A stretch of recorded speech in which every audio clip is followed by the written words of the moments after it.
শ্রী অমিতাভ কর সাহিত্যিক হিসেবে নিজের পরিচয় দিলেও আদ্যন্ত তিনি একজন কবি। দুটি গল্পের বই প্রকাশিত হলেও কবিতার বইয়ের সংখ্যা 6টি। কবিতার আকাশে তার মুক্ত বিচরণ আদতে বাংলা কবিতা সাম্রাজ্যকে সমৃদ্ধ করবে বলে আমাদের বিশ্বাস। তার বিভিন্ন কবিতায় আমরা তার সামাজিক দায়বোধকে প্রত্যক্ষ করতে পারি। স্ট্রিট পোয়েট্রি মুভমেন্টের প্রতি সমমনস্কতার নিদর্শন তার এই কবিতাটি। ফুটপাথে ওরা শুয়ে থাকে দিনভর, ওদের ঘরে দিতে হয় না যে দৌড়। ওরা বেঁচে থাকে ওদের মতোই করে, ওরা লড়ে যায় নিজ কলজের জোরে।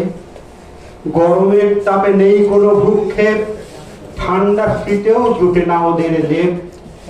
বর্ষায় ছেঁড়া প্লাস্টিকই ভরসা, সারা রাত শোনে বৃষ্টির জলসা। এরই মাঝে ওরা খুঁজে নেয় ঠিক সুখ, ভাঙা খেলনায় খুশি কচি শিশু মুখ।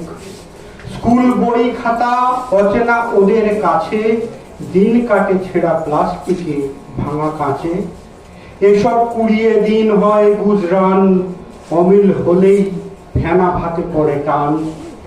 অসুখ বিসুখ হতে দিয়ে ওদের মানা, কে দেবে ওষুধ নেবে ডাক্তারখানা। রাত বিরেতে আসে যে হল্লা গাড়ি, ফুটপাত ফাঁকা করার হুকুম জারি। এভাবে ওদের দিন কেটে যায় বেশ, ফুটপাতি ওদের ঘর রাজ্য দেশ।